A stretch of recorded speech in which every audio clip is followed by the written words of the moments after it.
Asad Gaffer. Asad, Assalamu alaikum wa rahmatullahi wa barakatuh, and welcome to News in Focus Live on Radio Al Ansar International. Wa alaikum salam. Jazakallah for having me.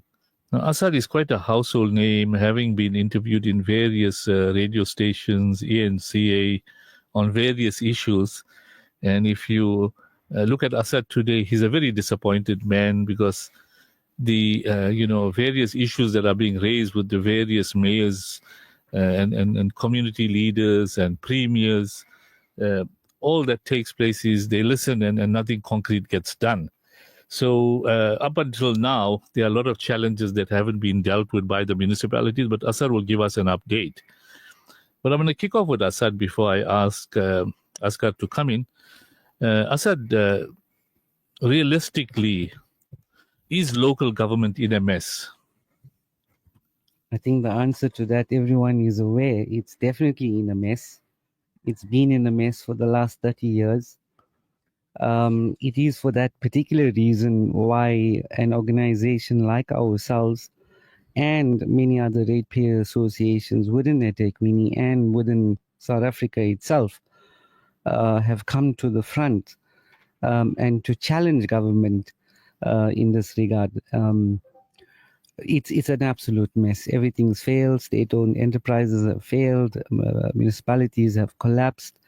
You touched on the point of fruitless and wasteful expenditure has been going unabated. The Auditor General reports for the last 15 to 20 years speaks about it. And it has been going with impunity. The exciting part about this, Brother Yunus, and we touched on this earlier, is that there's a recent court judgment. The case started in 2016. The judgment was granted yesterday or day before yesterday, wherein the Supreme Court of Appeal has now ruled that officials in their personal capacity can be held liable for directly being responsible for fruitless and wasteful expenditure. So I'm not disappointed. I'm actually very excited, given the fact that this judgment has now come at a time where we are actually playing in this space. So, yeah, indeed, we've always called this out for a long time. We've been engaging with municipalities.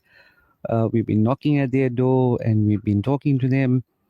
And like you pointed out, they just listen to you and turn a deaf ear. And then we as an organization, took an approach that the only way is through the courts. That we will challenge any government institution legally, because that is our constitutional right. And we must exercise this. And this is what we've been doing. We've been criticized, obviously, for taking that approach. I, as the chairperson, I have absolutely no qualms about it. Yes, we've been chipping away. We've always, tried to engage with the municipality and with government. And when that fails, we have no other option because we've exhausted every other avenue, and the only other avenue is to go to court. The fact that this judgment has now come up makes it a lot easier for us. So we're very excited. Now, Asad, I've been checking on the chat group where you got more than 800-900 members, and a lot of them have been talking about overbilling. In other words, these meter readers, both for water and electricity, are just guessing and overcharging. And in Johannesburg, many of the councils there have been collecting money from electricity consumers and then use that money to pay employees and councillors' salaries. Now, this ought to be a major concern for the GNU. It is mainly under ANC misrule that local government has deteriorated to this extent, but urgent action is needed to bail out councils and with expertise and help and discipline. Now, a lot of your members have been indicating that they receive bills like 3 times the value for electricity and water. And the threat is that if they don't pay or make arrangements to pay, then the councils and municipalities are very efficient in the disconnection process. And I discussed this in the past where these contractors that are appointed to disconnect, many of them will go to the household and receive bribes not to disconnect. And then the next month, that individual is back to square one because Nothing is being done to correct the bill. Now, that is not the only problem. When those consumers or households phone the municipality's billing system or the call centers, they're being pushed from pillar to post, and eventually there's no assistance whatsoever. And those poor people are landed with the bill, and they cannot afford to pay, and nobody is interested in investigating the overbilling. Now, I know you've been flooded with such inquiries in eThekwini municipality. You met with the electricity department, you met with the mayors over, as you said, over several meetings, and you even challenged to withhold payment until this matter is resolved, and then the municipality took your organization to court and by default won that case. But the reality is that this overbilling is a huge problem. Asad, you want to sort of comment on that? Brother Yunus, you're opening a huge can of worms. This overbilling, underbilling, incorrect billing. I'll give you a recent example, and we have to commend you seriously. I mean, this show of yours that's throwing the spotlight on all of these issues is so important. And we thank you for giving us this space as well. Personally, for me, and for the organization that I'm serving. I'll give you a recent example. In the last 3 months, the municipality forgot to charge people for DSW, for collection of waste. They forgot. How?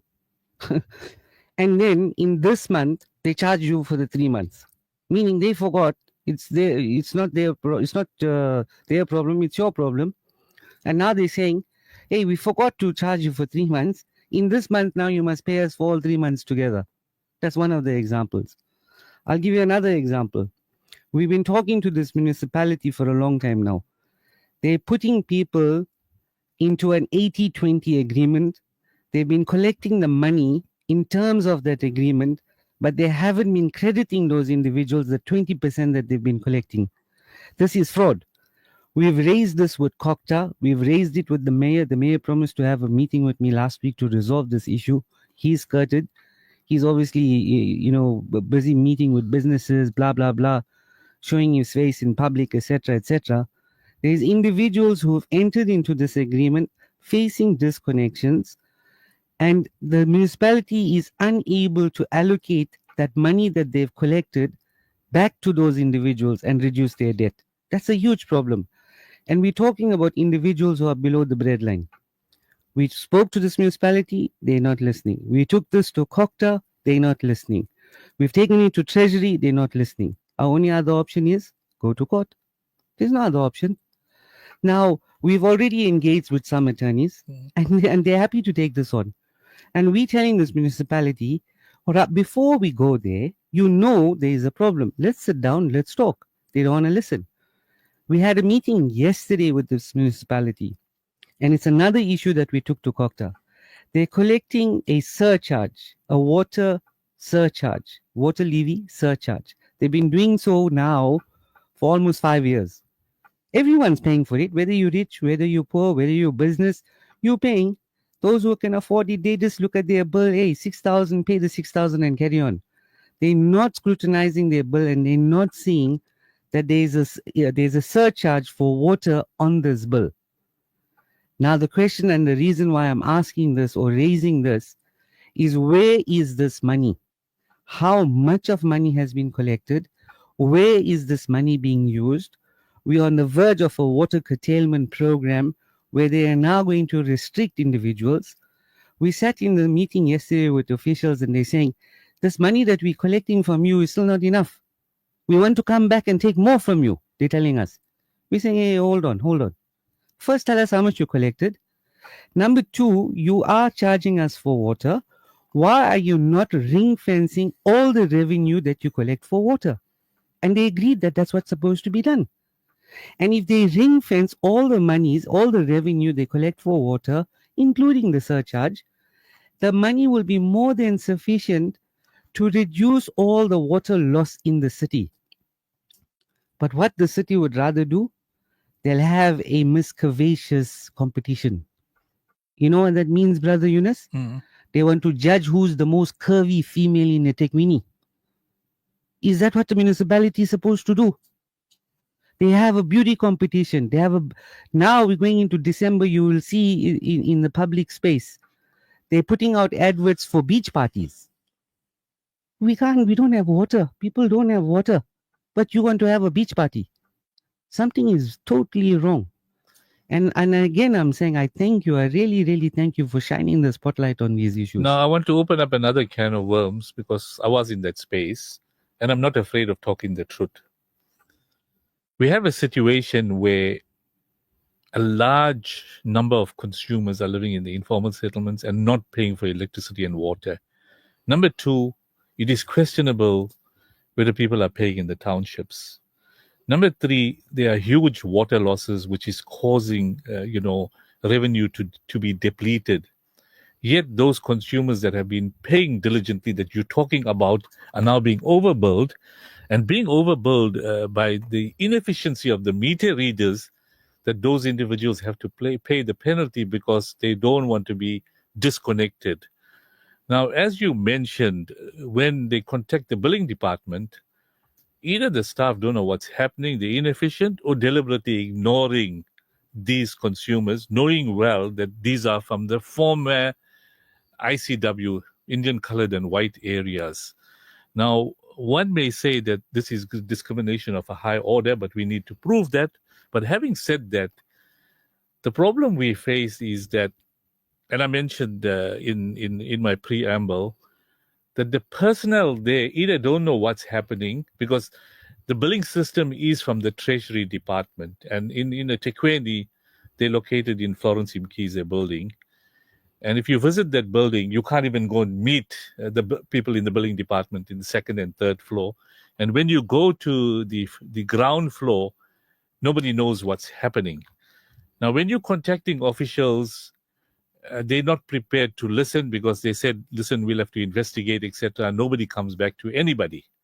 I've also realized recently, and maybe I want you to comment on that the rates rebate that people were entitled to, having been homeowners below the 2 million threshold, many of them have sent in their applications for the rebate, electronically, and many of them up until now haven't got those rebates. And some of those rebates are 400 and 500 rand.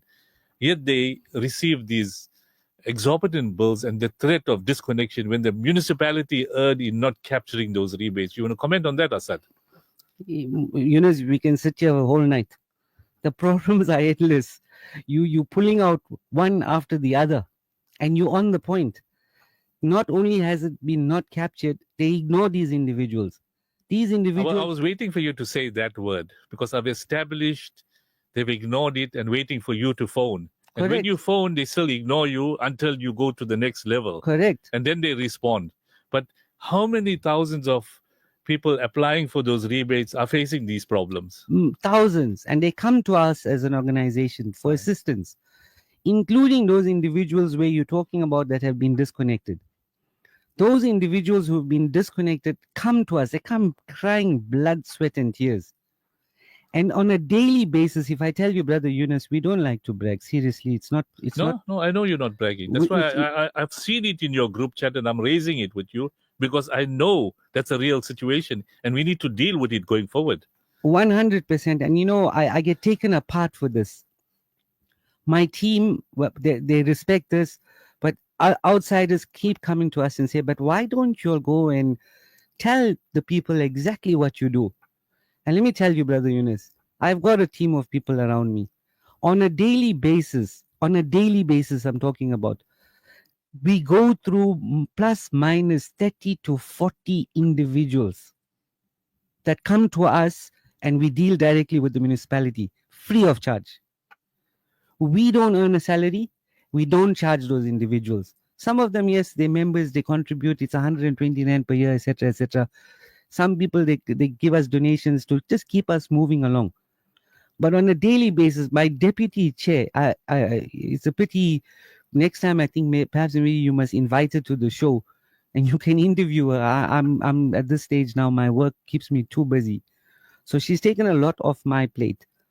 But you can interview her and she'll tell you exactly how many individuals on a daily basis, non-stop, because her phone, my phone, Mohammed Peer, Mahmoud Kader, Vic Naidu, all of these individuals, the core group, Margaret from Toti, her sister Susan from Toti, Lynn from Upper Highway, our phones don't stop ringing. From after Fajr till after Isha, we get. I can show you now phone calls. I can show you. You saw I was sitting in the studio. I was replying to WhatsApp. People are saying I'm facing a disconnection. We helping these people from sunrise to sunset. This is what this organization has been doing, and I don't like to talk about it. To be honest with you, I don't like to talk about it. But the reality is, these individuals have nowhere else to turn, and because they have nowhere else to turn, they come to us. We fight for them. We send emails. Today, one lady faced a disconnection. I was traveling to the Eastern Cape. I couldn't assist. I forwarded the query to my deputy chair. This individual shouldn't have been disconnected. And because of our intervention, we managed to, I'm not sure if it's been sorted out just yet, because I've been working the whole day. But the city gave commitment they will reconnect this individual. Which other organization can do this? I'm not blowing my trumpet. My wife will take me apart. I'm sure she's listening. But I'm just saying, this is the level of engagement that we have. And these individuals, and the person probably is listening, they know what we're talking about. But we can't allow this municipality to continue like this. And you have Brother Asghar in the studio. He'll tell you he's on the inside. And I've been told I must come on the inside. And I'm saying, no, I don't want to come on the inside. I prefer to stay on the outside. But he will tell you the challenges he faces in council. Because it's very, very difficult. It's the commitment from the individuals who've been elected to serve is not there. That's the problem. Yes, Asad, I think you just raised some very important issues over and above the problems inside, the inefficiency of the staff to deal with these issues. Now, I'm just doing a comparison, and I'm not saying those that were there before did a better job than those that are not there. Maybe there's a problem of experience. There's a problem of understanding what queries are coming up, and also the politicians beginning to question what are they there for, the councillors. Because when councillors are elected, they have a responsibility. And from an Islamic perspective, it's an amanat, it's a trust. And if you fail to fulfill the trust, you are highly sinful. Asad, I just want you to comment that, the systems and the controls have failed hopelessly, so that who is losing in the end is a consumer. 100%. So again, let's take a step back. The way we are being treated at the moment, we are being treated as a consumer, which is wrong. The Systems Act was designed for a municipality to look after its people. They're not looking after us. They're looking at us as a source of income, which is incorrect. Secondly, Brother Asghar touched on this. The quality of the people, you touched on it as well. The quality of the individuals that we have in administration, and also the quality of the individuals in the political space. And I hope you'll indulge me. There's this recent racial slur that came out in council. A councillor made the comment. We can't run away from that. It's been recorded. It's been in the press. There's been many apologies. The speaker was taken apart for it because he tried to push it under the carpet. And when questioned about it, we investigating. And I can tell you, they'll come back and they'll say, we don't know who this person is. Now, let me stop you there. And if a non-African councillor made that comment, what they would have done to him, suspended him and taken appropriate action. 100%. And there's no announcement in that regard other than we investigating. And this is why I'm talking about this also. So let's get more advanced in our technology. Let's do a voice recording. The cameras would have shown who said it. Was the guy sitting around there. We want that councillor removed. End of story. If these are the caliber of people in council, what sort of policies are they putting in place? Because you definitely not abiding by the constitution. How can you be a councillor in a government institution, but you're not abiding by the constitution? Individuals like that must be taken to task. No mercy, must be removed. And we need to call for it. We mustn't be shy. We mustn't be scared. We must call it out. We must say it for what it is. The speaker, if he can't take action, he must go. End of story. If the mayor can't take action against the speaker, he must go. But we're not going to accept this. We can't carry on in a situation where they're taking us for a ride. That's what it is. Many other individuals, Brother Asghar says, no, come on the inside. We know, I mean, you have interviewed quite a few of those individuals who've tried to come from the inside. And they've been there now for a number of years. And they're struggling. It's either you align to a bigger party, and when you align to the bigger party, you have to abide by the policy. So it's we as a society, we must call it out. And if an organization, a party, a political party, if they're not delivering, and this is why I choose to stay on the outside. I choose to stay on the outside because I will support any individual, any party, as long as you deliver.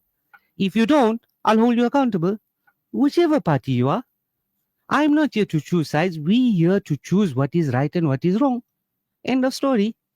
And if everyone does what they're supposed to do, we won't be in this situation. South Africa is owing the World Bank trillions of dollars, not even rands, to such a point that the interest that we're paying every day far exceeds the income that we're getting, which means there's not enough money to repair your roads, for hospitals, for schools, for health, etc., etc. We are on a downward spiral, and we have to stop this. Brother Yunus, when the atrocities of the world were taking place, and many years later, people ask those the grandparents, where were you and what did you do? You were there. Why didn't you stop it? This is our responsibility now. We here, we present, we must stop it. That's what we need to do. No, thanks, Asad. I think we've just touched on a couple of issues, and it's pointing to the fact that local government is in a mess countrywide. Now, why is disconnection still taking place? Asad, I'm not sure in your areas and other areas where the tenants have complained and consumers have complained that disconnection should only take place after the 31st of December if people don't come and respond. But still, people are getting disconnection notices, being threatened. These independent contractors are coming in and saying, I'm going to disconnect because they got a list of all those are in default and collecting bribes. Asad?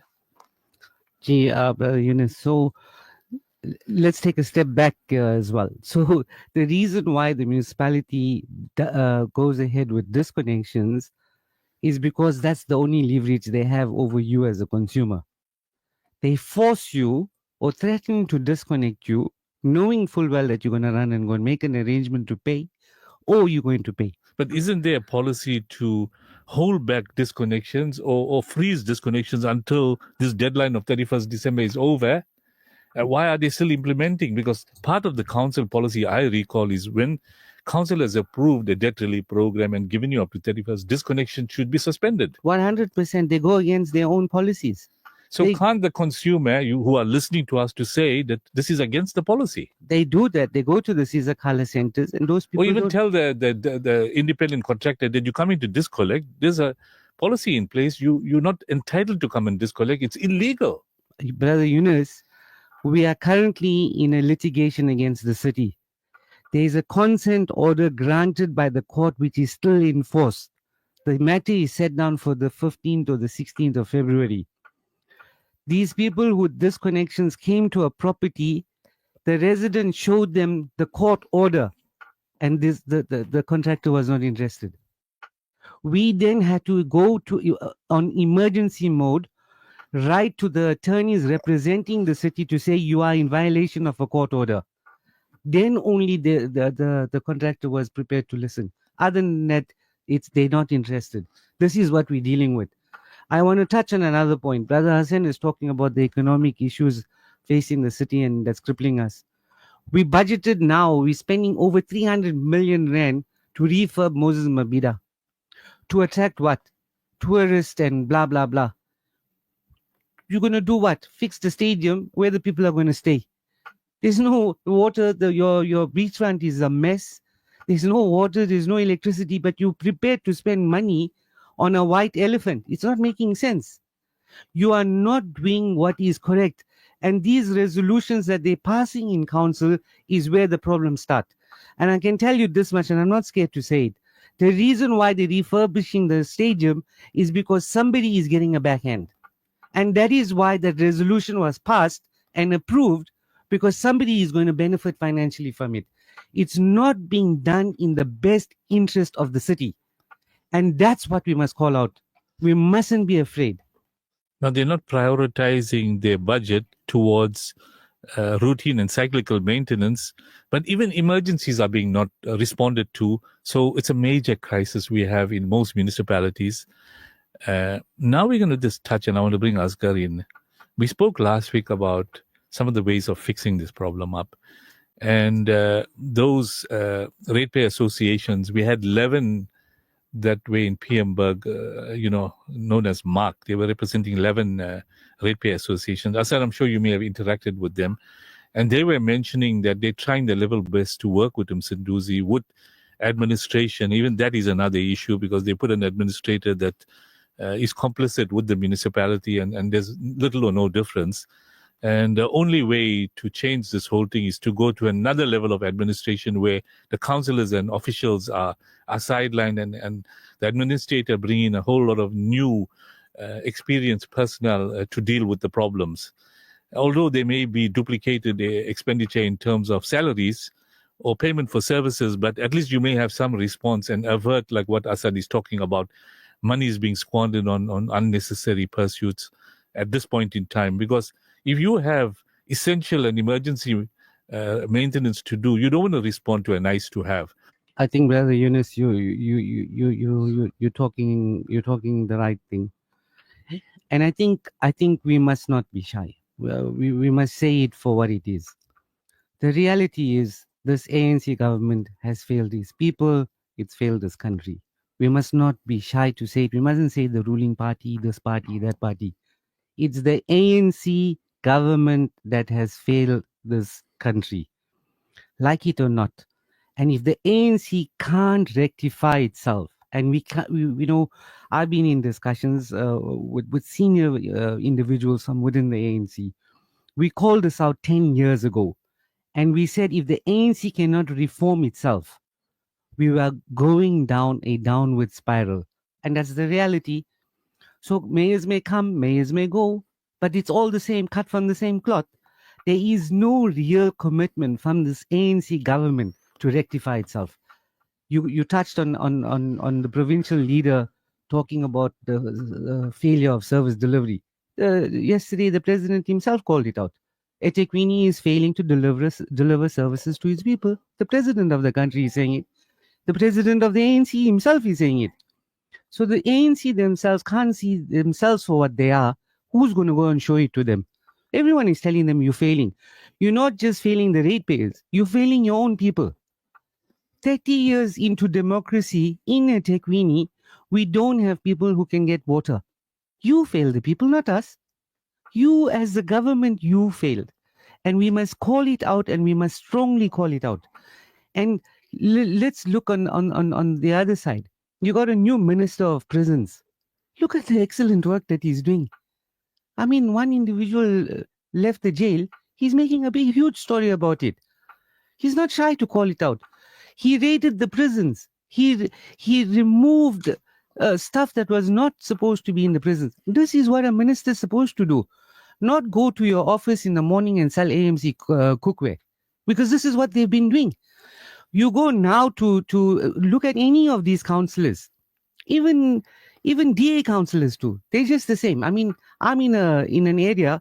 My councillor he's a lawyer. You can't get him from 8 to 5. You can only get him at 11 o'clock in the night. What sort of a councillor is this? We don't need these people. If you are a councillor, you are a councillor for the people. That is your priority. If you can't do that, then step back. Don't say, no, I am your councillor, but I am also a lawyer. No, choose. Decide what you want to do. You can't do both. So we must call out all these individuals who are failing our people, bring in the right leadership. This, sidestepping and sugarcoating this government. It's the ANC. They failed. Finished. End of story. Yes, they're trying to make this thing work with the GNU, But we're already seeing the stress there. And let's assume that this thing fails. The people will need to elect a proper system of governance. We can't carry on like this. We're talking about informal settlements in eThekwini. 500,000 people in eThekwini subsidizing close to 4 million people. How is that sustainable? Impossible. It's not going to work.